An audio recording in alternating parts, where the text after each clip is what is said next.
हेडलाईन्सचे प्रायोजक आहे NBC bearings, लांब पळण्यासाठी।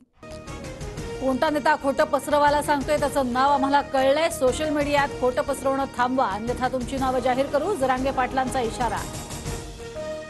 10 तारखेपासून अधिसूचनेचं कायद्यात रूपांतर होण्यासाठी उपोषण, जरांगे पाटलांची घोषणा। तर राज्यातील 39 लाख मराठ्यांना कुणबी प्रमाणपत्र मिळाले, हे यश नाही का, जरांगेंचा सवाल। नव्या कळपात गेल्यापासून अजित पवार लांडग्यांच्या भूमिकेत, सायकलवरनं फिरणाऱ्या अजित पवारांना पवारांनी मोठं केलं, शरद पवारांमुळेच अजित पवारांना ओळख, संजय राऊतांचा हल्लाबोल।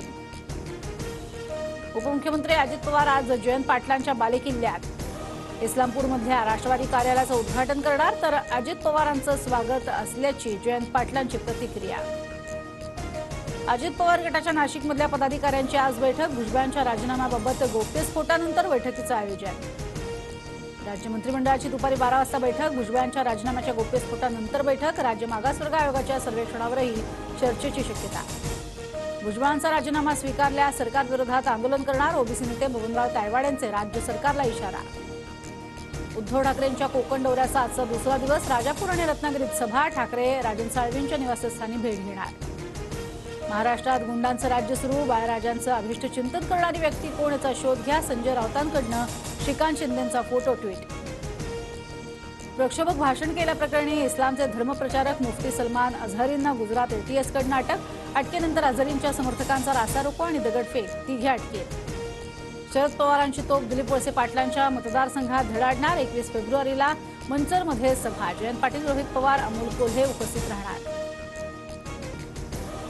राजन साळवींची पत्नी आणि मुलगा अटकपूर्व जामिनासाठी हायकोर्टात अर्ज करणार, बेहिशेबी मालमत्तेप्रकरणी गुन्हा दाखल। 17 आणि 18 फेब्रुवारीला भाजपचं दिल्लीत राष्ट्रीय अधिवेशन, लोकसभा निवडणुकीच्या अनुषंगानं अधिवेशनाला विशेष महत्त्व। विधानसभा अध्यक्षांच्या निकालाविरोधात आज सुप्रीम कोर्टात याचिका मेन्शन केली जाणार, सुनावणी घेऊन लवकरात लवकर निकाल द्यावा, ठाकरेंची मागणी असणार। काँग्रेसमध्ये राज्यसभेच्या जागेवरनं अद्याप दिल्लीचा ग्रीन सिग्नल नाही, उमेदवारी देण्यावरनं राज्यातील नेत्यांमध्ये मतमतांतर, राज्यातील उमेदवाराला संधी देण्यासाठी काही काँग्रेस नेते आग्रही। राज्य अभियंता संघटनेचं राज्य सरकारला पत्र, धमक्या आणि खंडणीचे फोन येत असल्याचा पत्रातनं आरोप, रक्षणासाठी कायदा बनवण्याची मागणी, अन्यथा फेब्रुवारी अखेरपासून काम बंद पाडण्याचा इशारा। 9 दिवसांपासून गोंड गोवारी आदिवासी समाजातील तरुणांचं उपोषण, गोंड गोवारी समाजाला एसटी प्रवर्गाचा लाभ देण्याची मागणी, सरकारनं दखल न घेतल्यानं नागपुरात येत रास्ता रोको।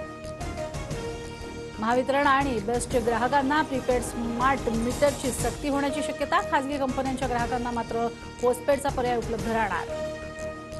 नाशिकमधल्या छाप्यात कंत्राटदारांचे 850 कोटींचे बेहिशेबी व्यवहार समोर, 8 कोटींची रोकड जप्त, तर आतापर्यंत 3 कोटींचे दागिने आयकर विभागाकडनं जप्त।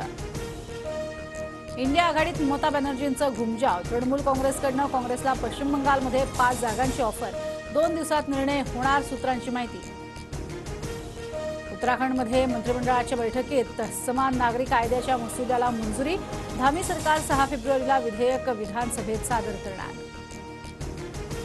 पाकिस्तानसाठी हेरगिरी करणाऱ्या मॉस्कोतील भारतीय दूतावासातील कर्मचाऱ्याला अटक, पाकिस्तानातील गुप्तचर संघटनेला गोपनीय माहिती पुरवल्याचा आरोप।